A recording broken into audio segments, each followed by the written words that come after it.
We are on filmsgonewild.com. My name is John Wildman, and we are going to talk about the film A Shot Through the Wall. We've got the director, Aimee Long. The film is playing at the San Luis Obispo International Film Festival. This film has played a few festivals, because I know it's been at other festivals of mine prior to this. And this is the first time that I've had a chance to talk with you, Aimee, so welcome to the show. Thank you for having me. Hi, John. Hello, hello. All right, we'll start this off this way. For folks who have not seen the film as of yet, why don't you tell us about the film? Sure. So my film is about an Asian American cop whose life unraveled after he accidentally killed an innocent Black man in the projects in New York. Right. You know, there's timely and then there's timely, and you know, and boy, last year and going into this year, it's still freaking timely, Aimee. So let's talk about the genesis of the project, because it's not like, you know, we just began having shootings like this that were in the news in 2020 or even 2019. So when did you begin noodling around with this thing to make this into a film? So the idea came, so in 2014, there was an incident that happened in Brooklyn.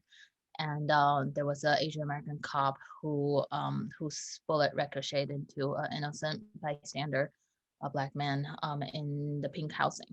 And so when that incident happened, I think that drew a lot of attention in the Asian American community. And I remember going home for a dinner. This was right after the verdict came down, when the police officer was indicted. And he was the first police officer that was indicted in 12 years. And I was at this dinner table, and there was this heated debate whether this man was scapegoated, or the other half of the table was talking about how we were just asking for the same white privilege that, you know, the other cops were getting. So I thought it was a really interesting way to explore basically where I stand as an Asian American in the spectrum of racism today.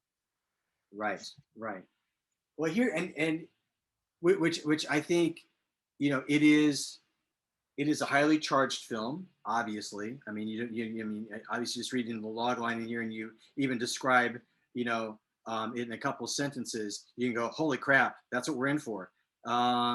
You know, but as a filmmaker, you also, you know, you're operating on a couple different levels. Otherwise, you're just throwing bombs, right? You know, on camera. So I would love for you to talk about that, about the efforts to make sure that this becomes a nuanced film, and not, you know, and not just the easy lowest common denominator approach, you know, to a very hot topic like this. Right. So at the time when I started writing the film, I thought by now, or by that was at the bud of the starting of the Black Lives Matter movement. And I thought by 5 years down the line, this wouldn't be a relevant topic anymore. It's such a mixed bag of emotions when these incidents are still happening today. And it's appalling. But to me, what's important was not to oversimplify a problem. I don't have all the answers. I would like to explore. I try to explore them on screen with this film. I did, you know, I went out to do my research with cops, with victims' family, and yeah, it's such a systemic problem that I don't have an answer to. I just wanted to, you know, that was my main goal. My main goal was not to simplify this problem, and also just to have people talk about it, because I think, you know, 5 years ago, 4 years ago, I mean, people weren't as willing to talk about a problem like this, I believe. And to me, I would want my film to create an environment that's conducive to talk about a uncomfortable topic like this. So yeah. And let's talk about your research, because listen, if there's a person who doesn't have a top 10 list of Law and Order episodes that they've gone through and can recite from memory, and and know the procedurals and and all that stuff, then that person has been in a fallout shelter, for years, and they didn't have cable.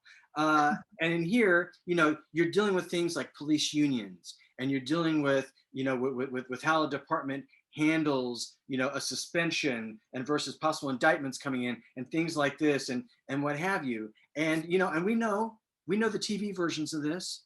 We know the big studio versions of this. And you want to get it right. So talk about that part of the research. Um, me and my producers, we just went out to different people. We talked to anybody who would give us the time for this matter, and we also took a lot of artistic liberties to be able to talk about a story like this. So it is a fictional story. It was inspired by a true event, but it is definitely our spin on what would happen if such a tragic event happens. Right, right, right. It's funny, like when we talk about even something as simple as someone getting shot. And I remember, like, I made a film and someone gets shot in the film, and and the FX person comes in and they do the where the wound happens, and I looked at it and I said, can we have a little bit more on that because it's not that much. He goes, well, this is what it actually looks like in real life. And I was going, ooh, oh God, I hate saying this. Can we have a little bit more though? Because you go, it is a movie, and you're absolutely correct that you're trying to adhere to a dramatic structure, and you're also working on the build of our expectations character wise and what have you. I would, and since you brought that up, I would love to for you to kind of delve into that a little bit as far as hard decisions that you as a filmmaker needed to make, and that push and pull of, well, the absolute reality is this, but something, we need to give a little bit more here. Oh, sure. There's many of these incidents or instances that had happened, and it was just a decision that I had to make to, to walk that fine line of reality and fiction. I think, in the very beginning for my process, for when we started this process, I didn't want to show the incident itself.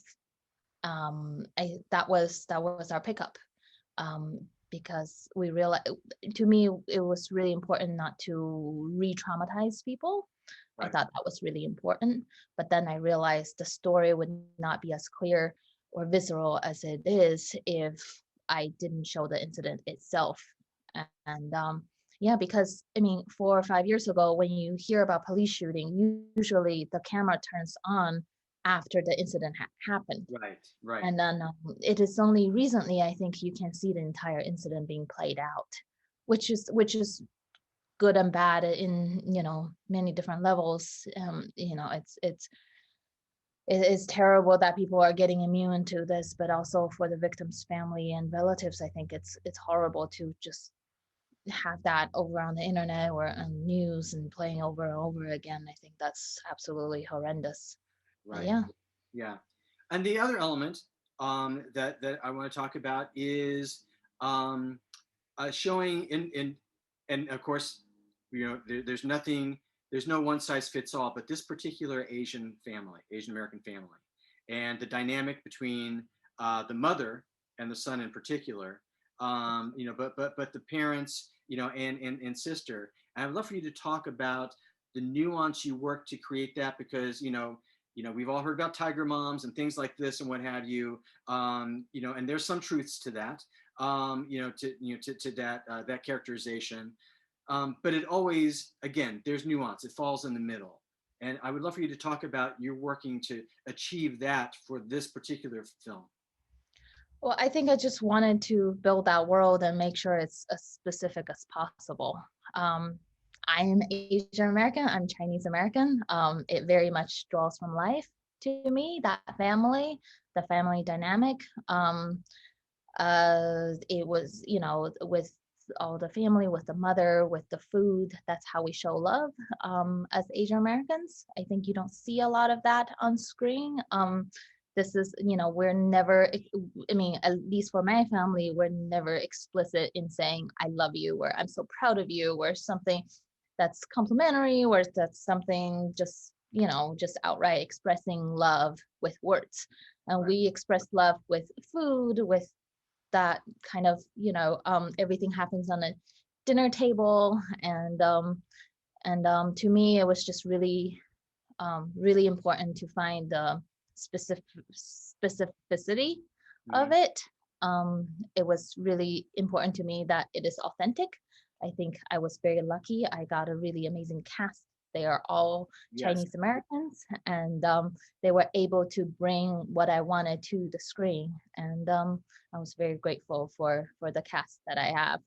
So Yeah, yeah. yeah. You hit a home run with that cast, and they hit a home run for you. And yeah, and that particular grace notes, that I appreciated was, yes, the during those tense moments at the during the meals, you know, where it would be in silence.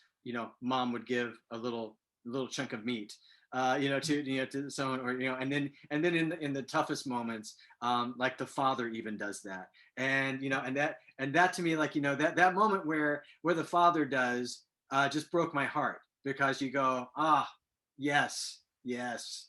Um, so that was wonderful.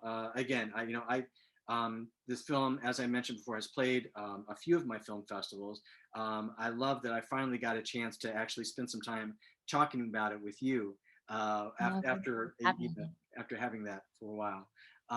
Again, the film is a shot through the wall. We've been talking with Aimee Long. She is the director of the film, which is screening at the San Luis Obispo International Film Festival.